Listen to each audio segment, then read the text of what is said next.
Hello, how are you? The same answer. Fine. I'm also fine. But both sides, you two must be missing me. I'm also missing you. I don't find that particular zeal, that spirit while teaching online because I can't see your faces, seeing your reactions give me the zeal, the spirit, the interest.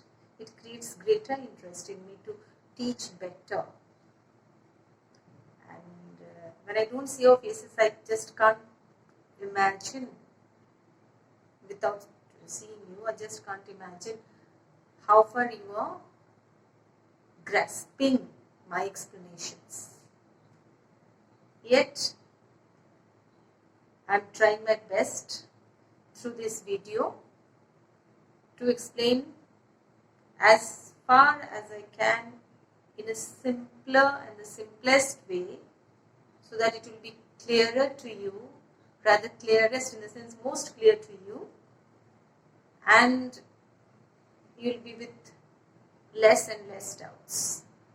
Yet, if there is any doubt, if there will be any doubt, you must feel free to ask me over phone so that the topic will be ready for your preparation for the exams. I hope you understand what I mean to say, and you get ready as usual with your pencil. Today we are going to start a poem.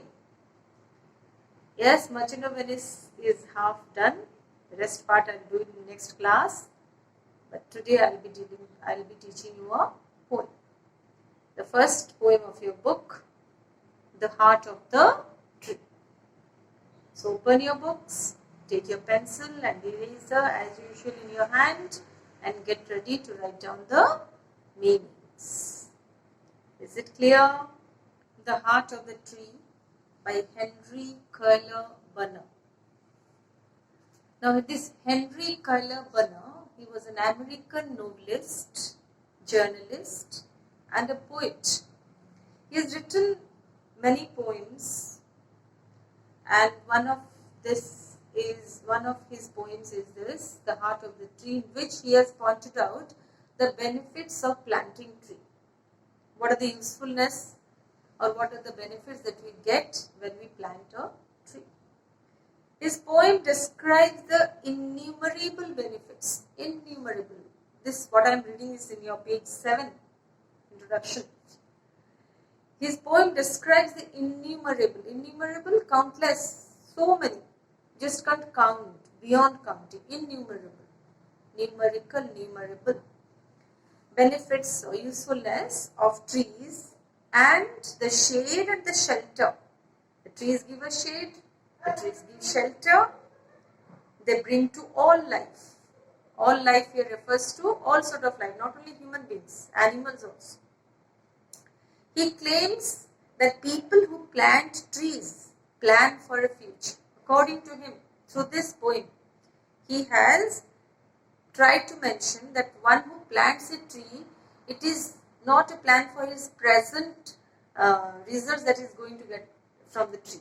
He doesn't plant a tree for his present benefit, or present life benefit, also the present benefit that he is not going to get in the present. He plants it for some future benefit. Maybe his future, his own future at his next stages that is going to come to his life, or maybe the next generation, or maybe the next generation. That is what is called future here. Who plant trees, he plans for a future, and even he plans for those people whom he does not even know. He does not even know for whom he is going to give this benefits, or who are the people who are going to reap the benefits of his planting the tree. On another level, planting a tree is symbolic act. It is a symbol. When you plant a tree, it stands for something. That is symbolic. It is a symbolic act of goodness. Overall, when we plant a tree, we are doing a good work. This is one from which many other acts of goodness will sprout. This one act of planting a tree, which is a good act. From this good act, many other goodness or many other good acts will come out. How? He will be describing in the poem. Although written over a century ago, this poem was written long time back.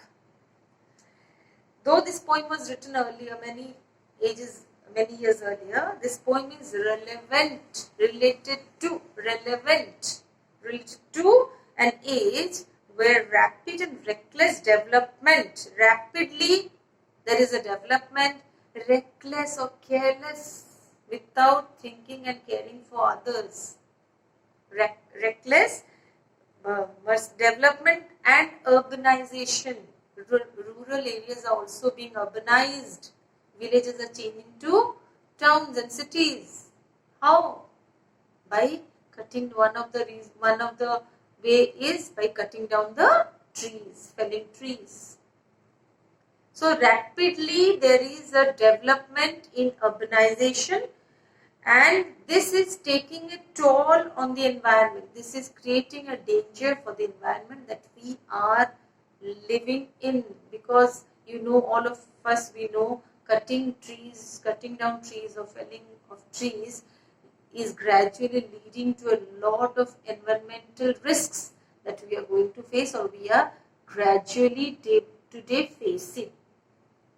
That comes to your geography or environmental science part, that is a different thing. But this poem, though, in the time when the cutting of trees was not so much in sight, he had written the poem at that time. It was in 1912, where there was no such reckless cutting of trees. Yet, he had written the poem. Maybe he had a foresight what the world is going to face very soon. And so, he had composed this poem against the cutting of trees, mentioning what are the benefits that a planter gives or gets and gives to others when he plants a tree. This is the poem deals only with the usefulness of trees, planting of trees. Along with that, you will find that he has appreciated the natural beauty or the beauty of nature surrounding us when we have greenery all around us. It is appreciating natural beauty, and it also gives us a lesson that every man in this world is responsible for saving his future generation. Now, we should not be so much selfish as to think of ourselves only. We have to think something better for our future generation, and that is the duty and responsibility of every fellow citizen of every nation.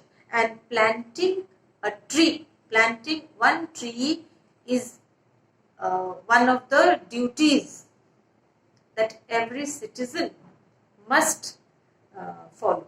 That is what he has shown, or he has pointed out in this poem.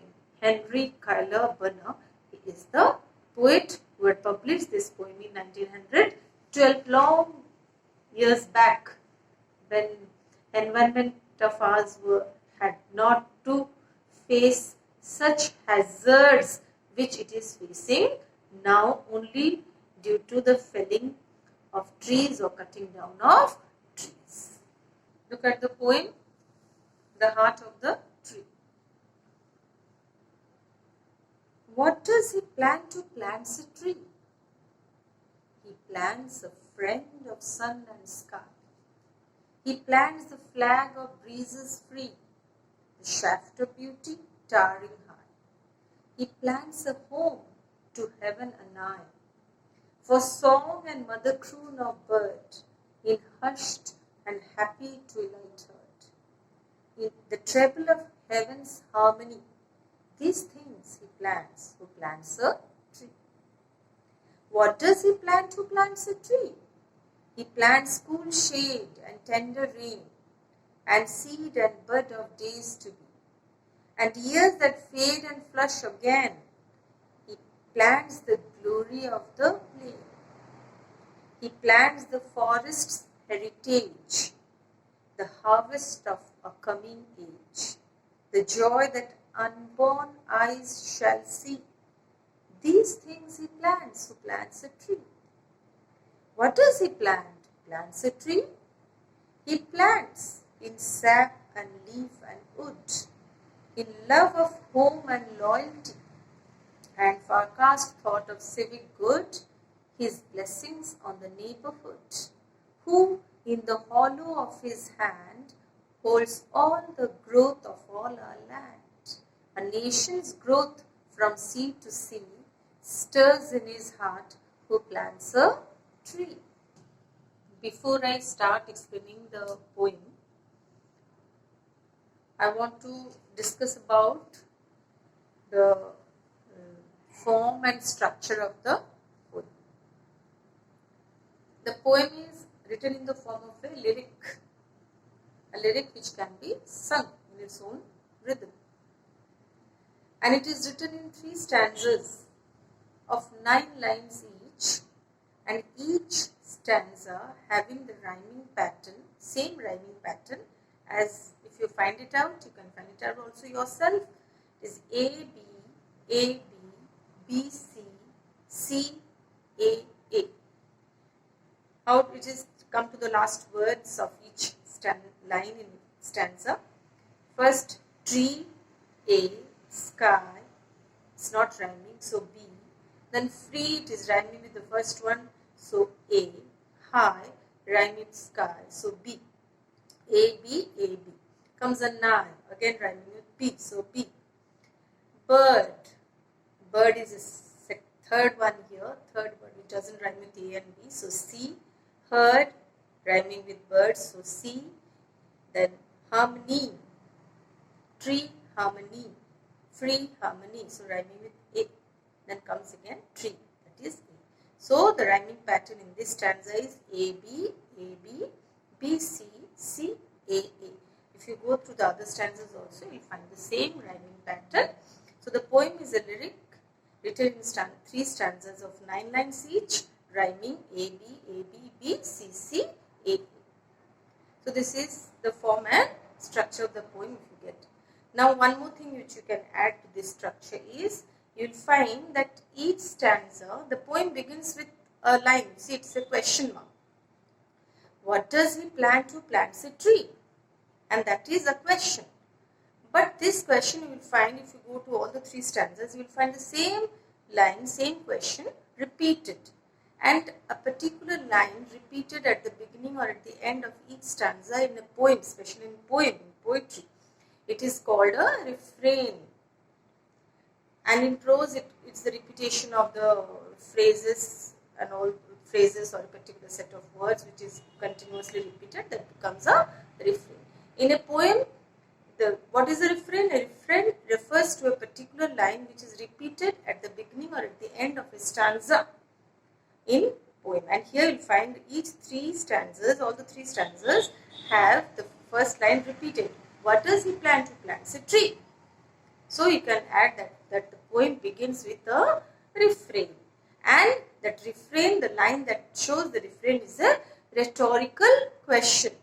What is a rhetorical question? A question which gives the answer by itself. We get the answer. So that is the importance of that question. I'll discuss what is the importance of the question and what does he plan to plant a tree. See, the question itself is very important. What does he plant? So planting itself is a verb here. He plants a tree. One who plants a tree. Who plants a tree? One who plants a tree. The poet asks the question, what does he plant? What does he, see, plant itself is a verb. Then what does he plant? That means there is some importance in the word plant. What does he plan to plant a tree? What does he do? That means what does he do by planting a tree? And then immediately after, what he does is, he makes a list, he enumerates a list, he enlists the things that we get from trees, or the thing that a man gets after planting a tree. So that he mentioned. So the question itself will give the what does he plant. That means there is some answer behind it which you think of it. The moment such a question is asked, what does he plant? Who plants a tree? So immediately the answer gets set in our mind that if one plants a tree, he must be getting some benefits out of it, he must be getting some usefulness out of it, and that is why such a question is asked, and that in that way it is a rhetorical question which already sets the answers in the mind of the reader. The question, the moment the question is read out, immediately some points are jotted down as answers to the question, as what does he plant or what does he do when he plants a tree, and that is why it can be said that it is a rhetorical question which gives a hint at the usefulness, at the benefits of planting a tree. So immediately what does he reply? He plants a friend of sun and sky. He plants, what does he plant? He plants a tree which becomes a friend of sun and sky. How is it that the tree becomes a friend of sun and sky? That means what happens, trees actually are the epitome of beauty in nature. Now when plant gradually grows to a big tree, it grows upwards. It grows upwards and finally it grows so high, it keeps on growing so high as if it is aiming to reach the sky. So it tries to become a friend of the sky. And so the sky is getting a new friend which is coming to him or coming to it, that is to the sky. The sky is getting a friend. At the same time, the tree needs what? The sunlight, especially for preparation of its own food. You all know about photosynthesis. So the tree needs sunlight and it also needs air to survive. So the sun, it is also getting a friend. It is making sun also its own friend for its own benefit. So the tree is a friend, the plant which grows to a big tree gradually becomes a friend of sun and sky. Another way also you can say that how the tree is a friend. We can also describe in that way the tree which seems to absorb the heat itself and save the whole earth from the scorching sun. The more the trees are, the more shade we get, the more the trees are, the more relief we get from the scorching and burning heat of the sun. And this implies the fact that sun and trees, they become friends, they have a sort of compromise and they become friends and save the earth from the scorching heat of the sun. So the tree becomes a friend of the sun as well as the tree aims to reach the sky to its own friend, that it becomes a friend to the sky. In this way you can explain, he plants a friend of sun and sky. Who plants? The one who plants a tree, one who plants a sapling, or one who sows the seed and it comes out as a small plant or sapling, and then it gradually grows to a small plant and gradually become a big tree. It takes long time, no doubt it takes long, but at the time it becomes a big tree, it goes on towering high and high. It seems as if it is going to meet his friend which is in the sky, or which is the sky, and the sun which is in the sky. So one who plants a tree plants a friend of the sun and sky, and because that plant becomes a tree and becomes a friend of sun and sky, and so the whole earth is benefited out of it. How? Because the whole earth is saved not only from the scorching heat of the sun, it also gets shade, it also gets rain due to trees. So many benefits are there, many useful advantages, many usefulness, many advantages are there of planting a tree. In one line itself, lot of advantages are, we can make a guess of what we get from tree. So when he plants a tree, he doesn't only plant a tree, he plants a friend of the sun and sky. That is the answer to the question. What does he plant when he plants a tree? When he plants a tree, he plants a friend of the sun and sky. He also plants, next line, he plants the flag of breezes free. Leafy branches, when the tree grows up, it gets a lot of leaves, it gets a lush of green leaves growing on its branches. So leafy branches of the tree, when they move, when they sway to and fro, when the breeze blows, it is compared to the flag. So there is so the first line is, as I told you, the first line itself, it is how it is. It's a friend of sun and sky. Second line it says he plants the flag. He's actually not planting a flag. He's planting a tree. But the tree trunk is said to be the pole of the flag, and the leaves in the branches that moves to and fro, or the leafy branches itself are said to be, that keeps on moving, swaying to and fro in the breeze, are said to be the flag. So there is a metaphor. What is a metaphor? A metaphor is a figure of speech in which two things are compared.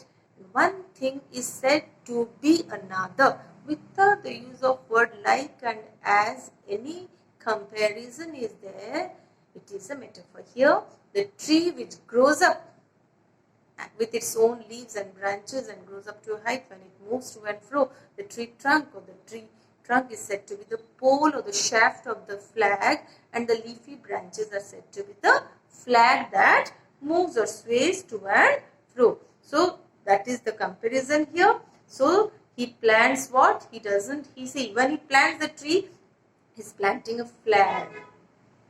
Two benefits out of it. One, it looks very beautiful.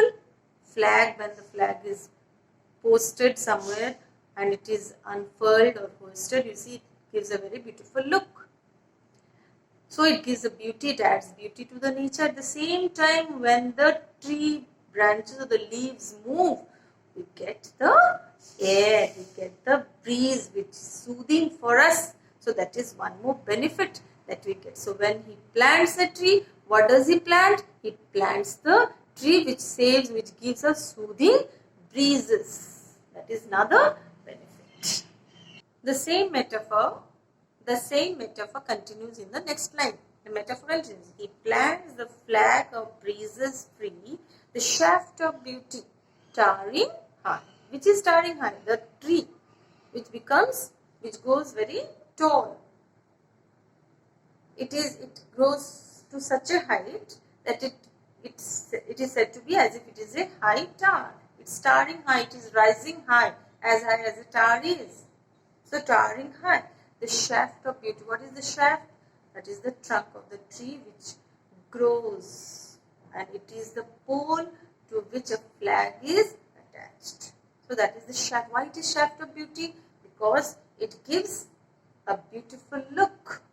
So it adds beauty to the nature. So that metaphor continues. He plants the flag of breezes free. So we get the breezes free of cost. We do not have to buy it just as we buy fans, we buy ACs, air coolers, air conditioners. We have to spend money for those breezes that we get from those things.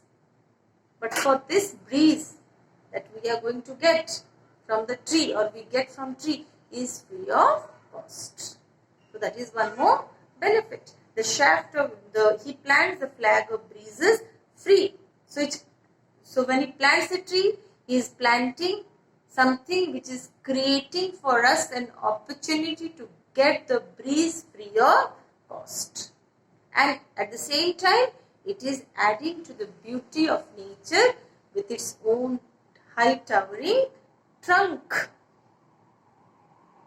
That is the metaphor which is continued. You'll find in second and third line. The metaphor, what is the metaphor? The metaphor is what is compared to what? The tree trunk compared to the shaft or the pole of the flag to which the flag is tied or attached, and the leafy branches compared to the flag which moves, which sways, which flies or sways. Similarly, the branches also sways to and fro with the movement of the breeze, and we feel the breeze and that we enjoy it free of cost. That is one more benefit that we get. Come to the next line. He plants a home to heaven anigh. Anigh. Anigh means almost near. Nigh. N-I-G-H. Nigh means near. Anigh, almost near. So one who plants a tree, he plants a home also for somebody. For whom? Are you going to stay on the trees? No. Who stays on trees? Birds. Birds are usually found making nests on trees. So home for birds is the tree. So when a man is planting a tree, he is planting or he is creating an opportunity for the birds to make their nests. And because the trees grow so high, aiming to reach the heaven, it seems the home is almost near the heaven. He plants a home to heaven, a nigh for song and mother croon of bird. Motherly hum, croon, motherly song, humming of the mother birds, the twittering and the chirping, as if they are humming to the babies in the nest, just as your mother hums, or to make a child sleep, a mother hums a song, lullaby, or sings a lullaby, or humming. What is humming? Just tune coming out from the mouth, not the words. That is humming. Or singing a song, rocking a baby to sleep, which is called a lullaby. Lullaby. So mother croon here refers to the motherly hum, a mother's humming of song, humming of a tune to make its nestlings, to make its babies in the nest, which in one word we say nestling. So they are in the nest or nestling, making those nestlings, making those baby birds in the nest sleep in the nest. It is, unless there is a home, where will they lay the eggs? Where will the eggs get a chance to get hatched out to baby birds? And where will the mother birds get the opportunity to sing a song, or so to say hum for its own babies? So for that a nest is required. A nest needs a place of rest, and that is the trees. So when the man plants a tree, he plants an opportunity for the birds to make their homes. So he is planting a tree, and thereby he is making a home for the birds, where the birds will sing, or where the mother birds will hum songs to their babies. And because the tree reaches so high, as I told you, it's almost near the heaven the home seemed to. So he plants a home to heaven, a nigh for song and mother croon of bird. And when is this song heard? When are the twitterings and chirpings of the birds heard? Either you find those chirpings early in the morning, or at the twilight hour, that is the dusk. At the dusk, what is the dawn? Early morning, before the sun rises. Just after the sun sets, before the evening comes, it is the twilight or the dusk. So in hushed and happy twilight heard, that mother croon or that motherly hum of the birds we can hear when? In the hushed and happy twilight. Hushed, silence, quiet. In hushed and happy twilight. Why happy twilight? Because all the birds coming back to their homes. So it is a happy hour of meeting for the nestlings and the mother. The mother meets the baby, and the baby meets the mother. So it is a hour of happiness for them. In the silence of the twilight, in the silence of the dusk, we can hear the birds singing or twittering or chirping, and that is for the babies in the nest home they had left for a long time. So that song is heard at that particular time, which is said to be, come to the next line, it is said to be the treble of heaven's harmony. No doubt it is a very it is very disturbing for us. Maybe sometimes a lot of birds, if you just sit under a tree under a big tree, especially in a banyan or some people tree, go and sit under that in the dust time, you just get a lot of noises, chirpings and twitterings of the birds. But that is because it is the meeting time. It is the happy hour for the birds, for the mother and the babies. So their songs to them seems to be sung in harmony. What is harmony? Sing in a which is sung in a very, equal way, systematized way. There is no disbalance. There is no disbalance in the songs. Different birds singing different ways, but we hear only one, and that is what? The birds chirping. The sounds that come. We don't hear different sounds. We hear only one sound. That is the chirping of the birds. Now, why heaven's harmony mentioned? Heaven's harmony. Why it is mentioned? The treble of heaven's harmony. Treble refers to the pitch. The highest, the range of highest female voice. It's very shrill. It's a shrilling voice. Or so it is shrill. We see what is shrill, which is sometimes very piercing to the ears. So if you sit under a tree and you get all the noises of the birds, that sometimes it seems to be very disturbing, very shrill. But though all the birds, as I told you, though all the birds sing together, there is a harmony, there is a well-matched, it seems to be a very well-matched tune, and that well-matched tune without any disbalance in their presentation or in their singing is compared to the heaven's tune. Now in heaven, it is believed in heaven that when, suppose one thing in heaven, as we say, all the planets, they keep on moving in their own orbits. And it is believed that when the planets move on their own orbits, they produce a music. Or when they go on moving in their own orbits, usually planets do not dash with each other. So they sing in their own, or the music that is produced when they rotate on their own orbit, that music is not discordant. It is a soothing one, because each one have their own way of singing. Just as if in a band, you go to listen to a band, lot of different musical instruments are there, but when a song is sung, all of them, they play, though different music is there, drum is there, flute is there, guitar is there, star is there, lot of things are there, but each of them follow the song that is sung, and so it seems to be very harmonious. There is no discordant noises there.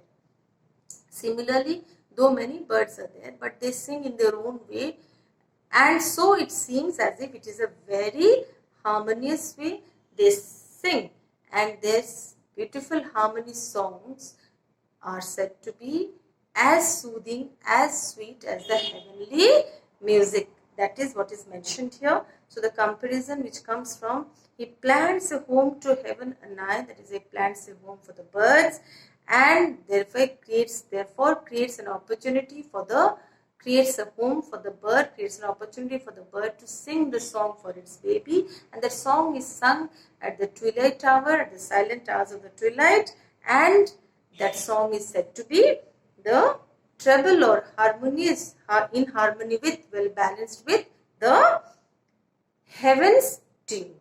That is what he mentions in this complete comparison. Then the last stanza, the last line of that stanza, these things he plants, who plants a tree? What are the things that he plants? It's a very logical finishing, logical end, that he, in a logical way, he answers the question that is asked in the beginning of the poem. What does he plant? He plants a tree. These things he plants, who plants a tree? These things, which are the things? He plants a friend to the sun and sky. He plants the flag of breezes which you get free, the shaft of beauty. He plants a home to the birds, where the birds get the opportunity to sing. There is a separate figure of speech which I will discuss here. That is alliteration. So that line which ends, these things he plants, these things refers to all the benefits that we get, as I told you in the first stanza. He plants. Who plants? The man who plants a tree. He creates all these benefits by planting a tree. So it's a very logical way of answering or replying to the question that is asked in the beginning. What does he plant? He plants a tree. Now, what is alliteration? And alliteration is a repetition of consonantal sounds. Consonants, I hope you know. So, consonantal sounds, a repetition of consonantal sounds, and the repetition is found at the beginning or the end of the stressed syllables. Just as here we will find, he plants a home to heaven and earth. Her sound repeated, home, her, heaven, her. Again come to that hushed and happy. Her, hushed and happy, her. Her sound repeated. Next line, the treble of heaven's harmony. Again, heaven's, her sound, harmony, her sound. So that her sound repeated at a stretch is an example of alliteration. So you find the metaphor here, and you also find a refrain here. You find the alliteration here. Alliteration and metaphor are the two figures of speech you can find here. Metaphor is one in which two things are compared, in which one thing is said to be another without the use of like and as. The comparison is made, and alliteration is the repetition of the consonantal sounds.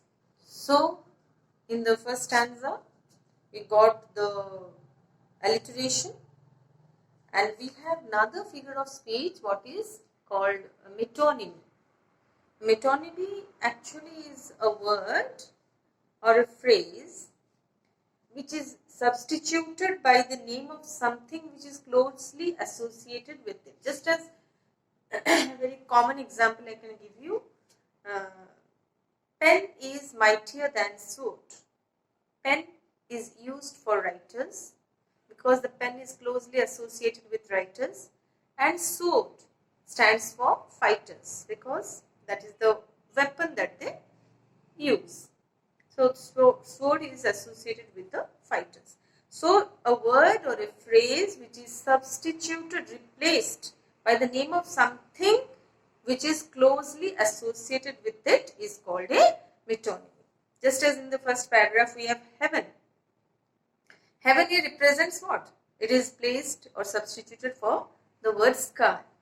Heaven represents the sky because we normally think that heaven is somewhere up in the sky. So that is used for as a metonymy. Again, we have, just as I can give you one more example, crown. Crown represents king. One more word in this stanza you will find, that is treble. The treble of heaven's harmony in that line. That word treble. Treble, which I told you, pitch. Okay. That is used to represent the song of birds, the mother croon. The song of birds, the word treble refers to the high-pitched sound or the songs, which here is presented as song, which is the high-pitched sound of the twittering of the birds. So treble is also used as a metonymy. So first stanza, I hope you have understood. The poem, the first line itself, there is a rhetoric question and the significance of the word plant. What does he plant when he plants a tree, or who plants a tree?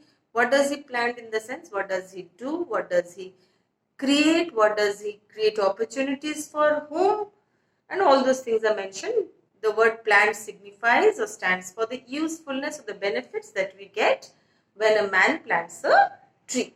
And along with the figure of speech is there, metaphor is there, alliteration is there, and you got one more is metonymy, metonymy,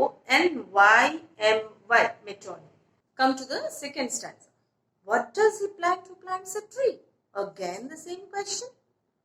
So it is a refrain. I told you a line which is repeated at the beginning or the end of the stanza is called a refrain in a poem. So it is a refrain, and again it is a same question which is asked.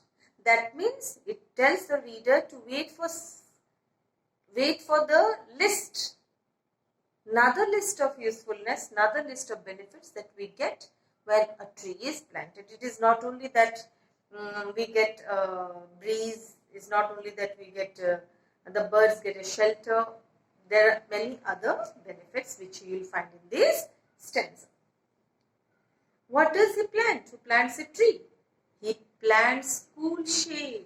It's a very common thing. It's a very common thing that a big tree gives us a very, it gives us a shade, and which is really very refreshing and cool for us. He plants cool shade and tender rain, tender, soothing. So it invites rain, it invokes rain. We know the more the trees are, the nice rain that we get in the rainy season. Or else nowadays, because of or due to merciless felling of trees, due to merciless cutting down of trees, you won't get that much rain which we used to get in the rainy season earlier. So when a tree is planted, it invites rain, or it invokes God of rain, as we believe. So he plants cool shade and invites rain, tender rain. And come to the next line. Seed and bud of days to be. Days to be. Days to be stands for the days to come for us. That is the future. Seed. Obviously, a seed produced by a plant. So it gives us the seed. And it gives us the buds, which blooms into flowers. Seeds, which comes out as now. If it is sown again, it comes out as another plant. So one plant giving rise to, giving birth to another plant. Bud, flowers. From the flowers also reproductive organs are there, and we get more and more flowers, and then we get seeds, and we get more plants. So from one plant, a man who plants a tree lays down a line of or plants more and more trees, or creates opportunity for getting more and more trees in days to come, in future days. And seeds and bud of days to be. And years that fade and flush again. Fade and flush. Alliteration. Repetition of first sound. This first sound repeated. When a letter is kept within, how to show the writing of sound. F, you're writing F. When we write F, it is F. But when we put that letter within single inverted commas, it changes itself. It is taken as a sound. So it is not F, it becomes a first sound. So here, and years that fade and flush again.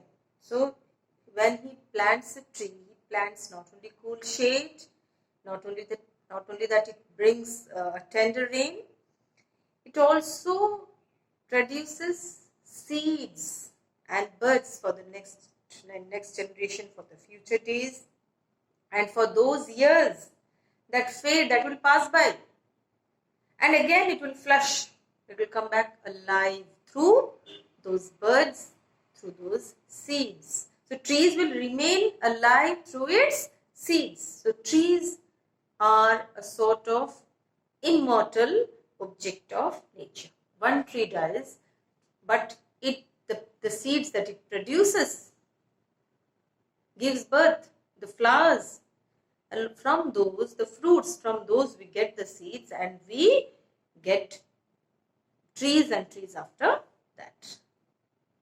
So plants provide what? When he plants a tree, he provides a seasonal cycle. The seasonal cycle of going and coming back. Go and it will come back. It will go and again it will come back. Just the seasons, one after another. Seasons go, again the same seasons come back. So one tree dies, another tree crops up or rises up. Again it is high.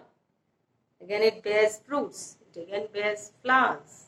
And it gives birth to another tree.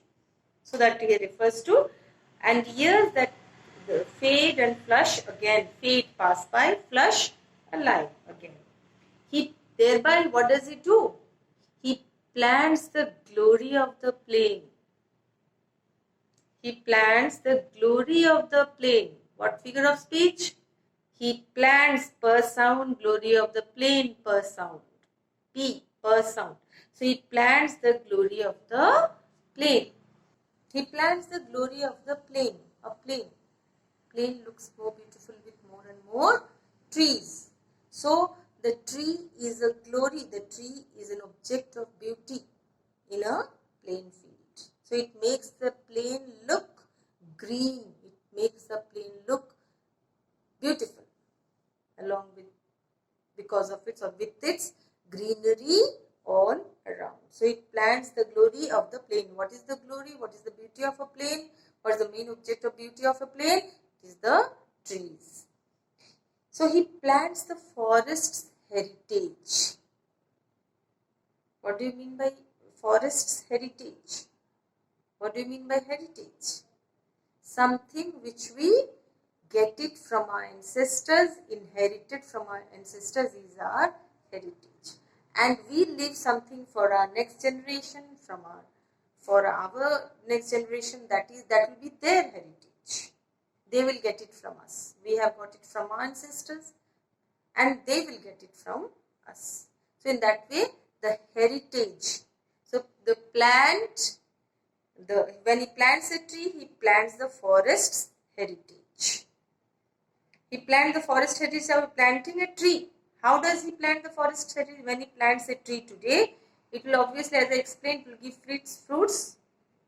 And now today, suppose you are planting a mango tree. It's not that today it will grow up and you will get the mango today. Maybe it will grow by the time when it starts giving fruits. You may not be, God forbid, you may not be in this world. But that doesn't mean that you will not plant the tree. You have no such idea that I will eat the mangoes of the tree. You have an idea in your mind that if I plant, my sons, my grandsons, my grandchildren, they will enjoy the fruits of the tree that I will plant or that I am planting now. So in that way, he is planting the forest heritage. Today's single tree will turn tomorrow into a big forest if trees are not cut. Today's tree will become one single tree. Tomorrow it will become 2, then 3, then 4. In that way, it will become a forest. That forest will be inherited by the next generation. That is, he plants the forest's heritage. He plants the forest's heritage, the harvest of a coming age. So it is the harvest. When the farmer sows the seeds, he reaps the harvest after so many days. It's not that the moment he sows the seeds, he gets the crop. He has to work hard for it, and then after a long time, after 2-3 months, he gets the crops. Then the harvesting of the crops is done after that. So he also plants the tree, which in future will become a forest. And it will give fruits, seeds, and then more and more plants will rise up. And so it is the harvest of when he plants the tree, it is the harvest of the next generation, of the coming age, of the future days. Not of the present generation that he is living in, or maybe that he is working in. Maybe next few years after only he will get the forest. When he plants one plant today, next after so many years, that one plant will result in a huge forest. The joy that unborn eyes shall see. Unborn, the eyes that are not yet born. Obviously referring to the next to next generations. Who are not yet born, they will see. They will enjoy the happiness of a forest, the happiness of more and more trees. The benefits of trees will be enjoyed by whom? By those who will come after that. So happiness will be noticed in the eyes of the next generation, or maybe next generation, in the eyes which are not yet born now. They have not yet born. That joy that unborn eyes shall see. The unborn eyes will be delighted so much to see lot of vegetation, lot of greenery, lot of plants and trees. And it is that generation, the eyes of the people who are not yet born, they will reap the benefit of this man's planting a tree. Eyes. Eyes here stand for not only the eyes. Eyes here stand for the whole person. It stands for the whole person. There is a figure of speech called synecdoche. SYNECDOCHE. SYNECDOCHE.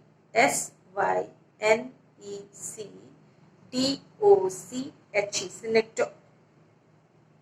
In this figure of speech, a term for a part or something refers to the whole of something or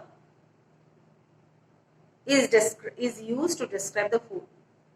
Means a part of a body or a part of a thing is mentioned, but it stands for the whole being or the whole thing. Just as eyes representing the whole child who is not yet born. That is what is called a synecdoche. Brow. Brow refers to a part of our head, but when we say brow, it refers to the whole head. Sometimes in some other poems are there. So, synecdoche is a term which is used as a part of a particular being or a thing, but that represents the whole of the thing or stands for the whole of the thing or the whole of the being or the person. So eyes here is a synecdoche. The joy that unborn eyes shall see. These things. So what are the things that he is going to get? Cool shade, tender rain, seeds for the next generation, birds for the next generation, which will create a huge forest later, and this tree will die, the next tree will get up, and it will be a huge forest for the next generation, the harvest for the next generation that will be enjoyed by the people of the next generation who have not yet taken birth in the present. All these things he mentions, all these things will he plant when he plants a tree. All these things he plants, he creates, he does when he plants a tree. So in this stanza you find that the poet has mentioned about the benefits that the next generation or our next generation will get when we plant trees. There are some trees there are trees which will not give you food and flower immediately. So they will be enjoyed by the next generation. I forgot to mention about, there is a figure of speech in the first stanza which I by mistake overlooked, and that is called hyperlage or transferred epithet. What is an epithet? An epithet is an adjective which describes or which qualifies a noun or a pronoun. So here the epithet in this particular first stanza, you will find the epithet is given we see in hushed and happy twilight. How was the twilight? Happy and hushed. How can the twilight be happy? It is not the twilight that is happy. It is the people, those who are happy at the time, or the birds who are happy at the time because they are coming to meet they are coming back to the nests to meet their babies. So the happiness of the birds have been transferred to the twilight, and so it is called a transferred epithet, which is also known as hyperlage, Hypallage. So it is happy is used with twilight, although it means it is the bird's happiness at that particular hour. So that is what is called hyperlage or transferred epithet, which you will find in the first stanza. So the first stanza of the poem, it shows the importance of trees in maintaining the holistic beauty of nature, how nature looks beautiful with trees. The second stanza, it highlights the importance of planting trees for making this earth a better place to live in, and that too for the future generation. I told you about that transferred epithet, and you can also find another figure of speech in the first stanza, and that is personification. How can you say that it is, what is personified there? The tree is personified, said to be a friend of sun and sky. So that is also personification. What is personification? Any non-living or any abstract idea which is given the attribute of human beings or the characteristic features of human beings is said to be personification. And the tree here is said to be having the attribute of friendship, friendly quality of the tree which is becoming a friend of the sun and the sky, and hence it is an example of personification. From the first stanza you get a lot of figures of speech. You find personification, you find metaphor, you find alliteration, you find transferred epithet. And the second stanza, as I told you, you will find the synecdoche is there, and you find the alliteration is also there, and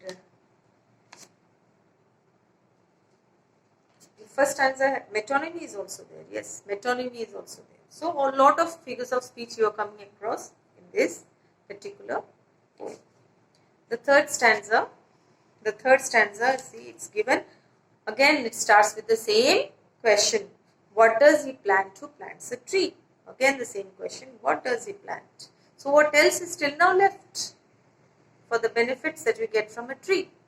First stanza improves the beauty of nature.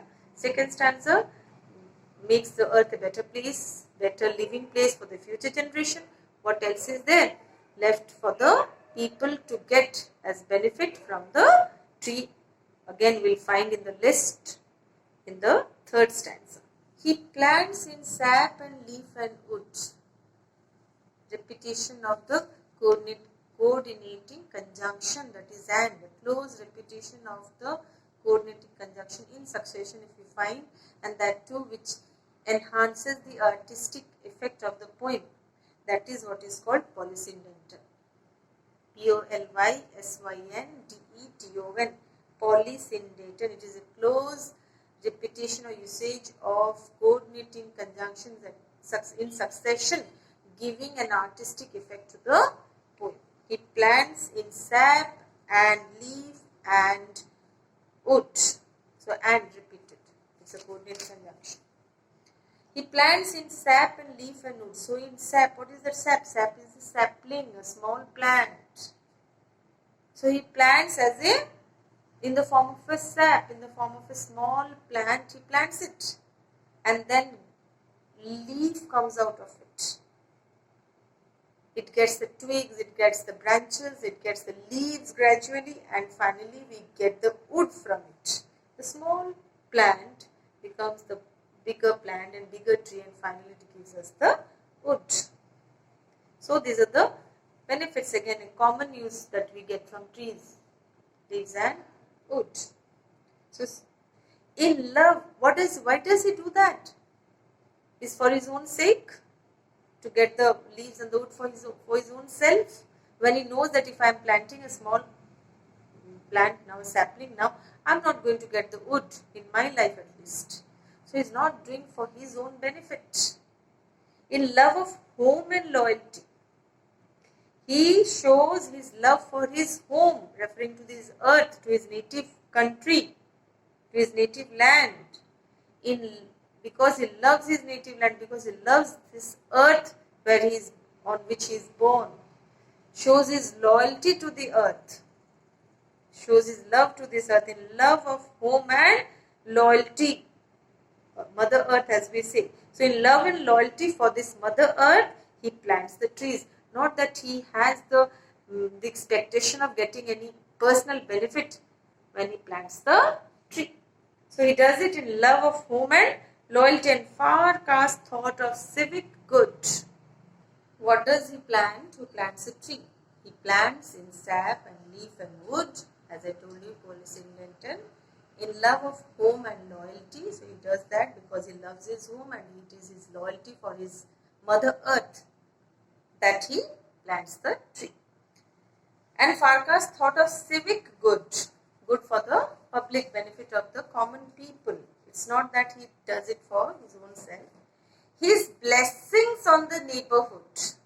So all begins from that progressive idea of planting a tree, and his planting the tree becomes a blessing for not only his own ancestor, in the sense his own descendants, but also his neighborhood, people living all around him. So his blessings on the neighborhood, when he plants a tree, when he plants a small plant, when he plants a tree, it is a sort of a blessing for his fellow countrymen, for his neighborhood, because whatever benefits they are going to reap from that tree, which he has planted, which that man has planted, will be a sort of blessing in their life. So when he plants a tree, he is not only planting a tree, he is planting a blessing. He is planting a blessing for his neighborhood. And here comes the comparison. Next line, who in the hollow of his hand. His, you see, it's written H capital. So obviously the idea, the picture, the image of God comes to our mind. Who in the hollow of his hand, just as God, who is all powerful, omnipotent. He is the one who is the powerful one, who is the creator, who is the preserver, and who is the destroyer. He makes the nation in the sense he creates everybody and he destroys everybody whom he wants. So he is the preserver also, one who preserves, one who saves.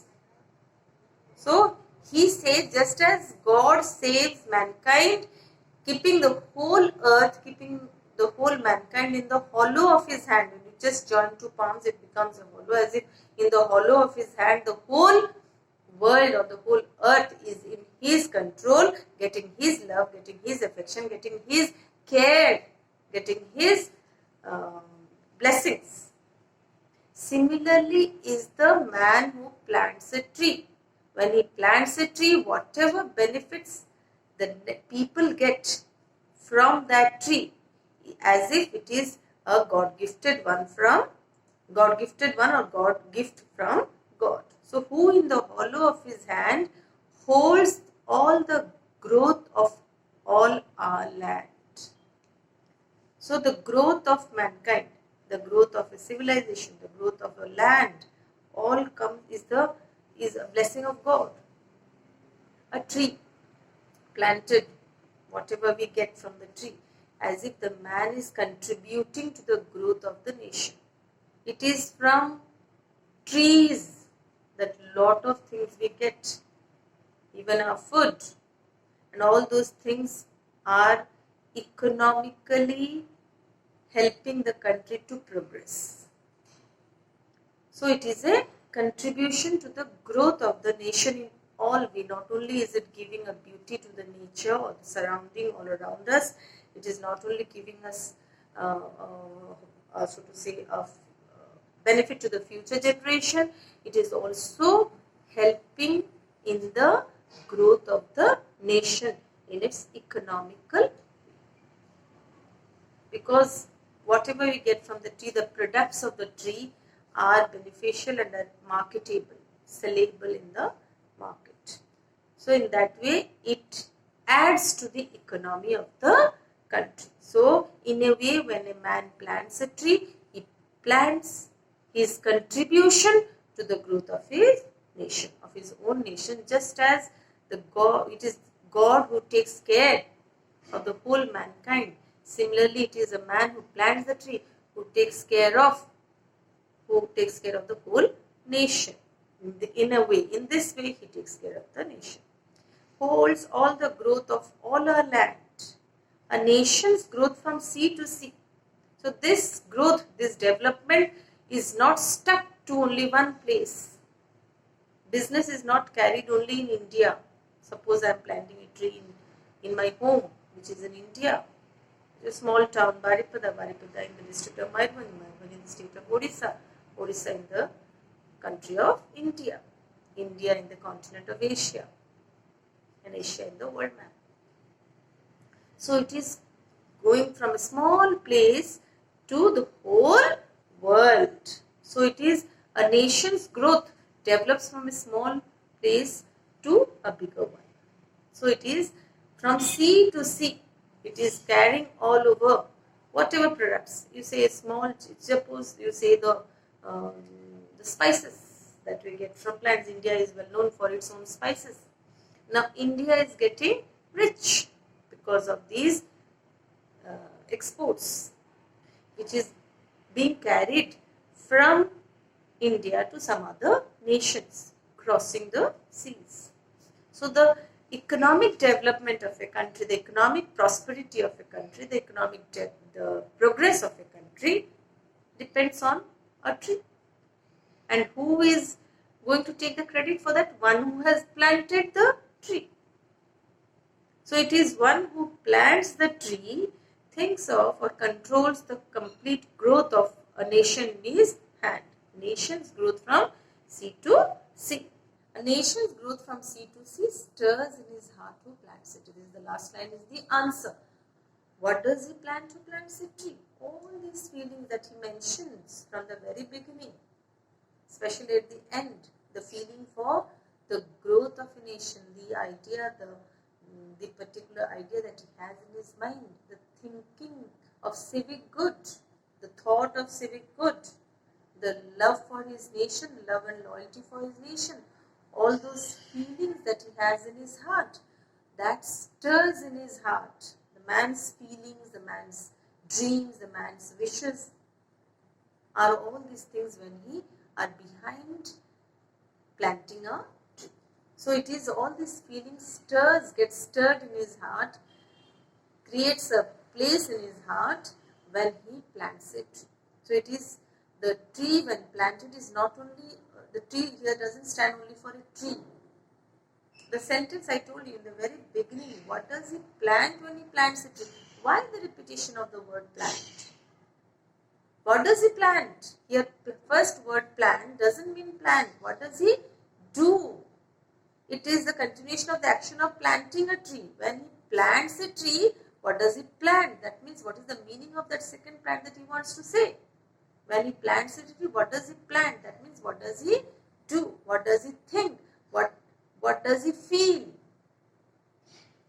So he feels all these good things, all these beneficial thoughts comes to his mind when he plants a tree. And all these feelings, all his wishes for the nation's growth, for the loyalty of his nation, of his own mother earth, all these feelings, all the dreams that he has, all the wishes that he has behind planting a tree gets stirred in his heart or remains in his heart, remains in his mind when he, it is not in the mind, it is, the poet says it's a feeling, it is a feeling in his heart that when I plant a tree, the next generation, the next to next generation, my succeeding generations, all the other people in my neighborhood, not only me, not only I will get the benefit of it, everybody will reap the benefit of my planting a tree.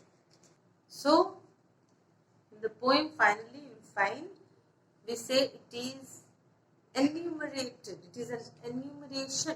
The poem is an enumeration. What is the meaning of enumeration? The act of listing out things one by one.